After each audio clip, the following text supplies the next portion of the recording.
orang-orang yang mempunyai kemahiran public speaking ataupun communication skill ataupun PR-nya bagus, sedap didengar. So, mereka akan menyebut fonetik nasal dengan jelas. Okay. Kalau previously saya bagi tahu dengan you all semua, ada satu pattern yang mana good public speaker ni mereka akan sebut fonetik ataupun bunyi frikatif dengan jelas. So, frikatif ni apa huruf-hurufnya?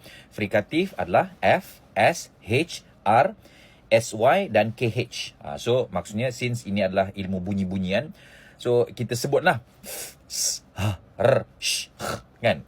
So antara individu yang saya sebut dalam saya punya previous video adalah PMX. So kita dengar bagaimana PMX sebut sifat-sifat huruf frikatif dengan jelas, membuatkan he sounds convincing dan energetic.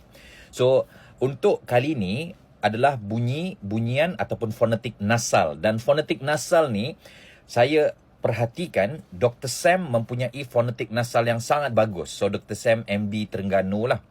So bila kita sebut tentang fonetik nasal ni apa impactnya kalau kita menyebut fonetik nasal dengan jelas, insya-Allah anda akan kedengaran tenang dan juga anda punya kata-kata anda sedap didengar. Dia tak semestinya seorang public speaker. Kalau kita bercakap di TikTok ataupun di social media juga sama.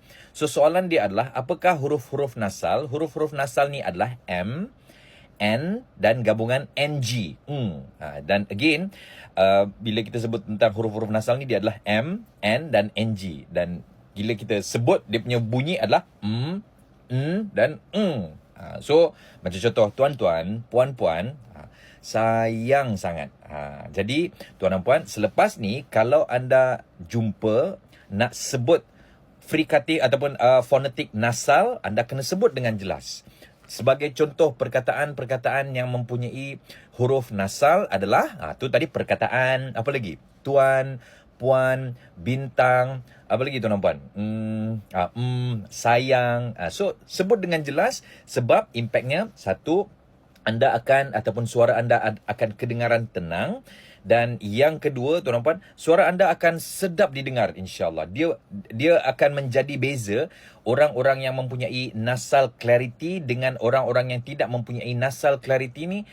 Orang-orang yang mempunyai nasal clarity ni insya-Allah anda punya suara akan sedap didengar insya-Allah. So that's why kan, contoh lagu-lagu daripada seberang, daripada Indonesia, mereka kan suara dia macam sengau-sengau sikit kan. Jadi macam sounds berdengung, sounds macam berirama, nyaman didengar. So selepas ni sebut sifat-sifat ataupun fonetik nasal dengan jelas guys. Alright. So boleh tak you all tulis contoh-contoh perkataan yang mempunyai huruf nasal. Contoh saya kata tadi bulan, tuan, puan, komen sikit guys. So bagi apa nama ni, saya ada idea sikit. Dan kepada you all nak tahu program-program kita yang terdekat, anda boleh klik link di bio.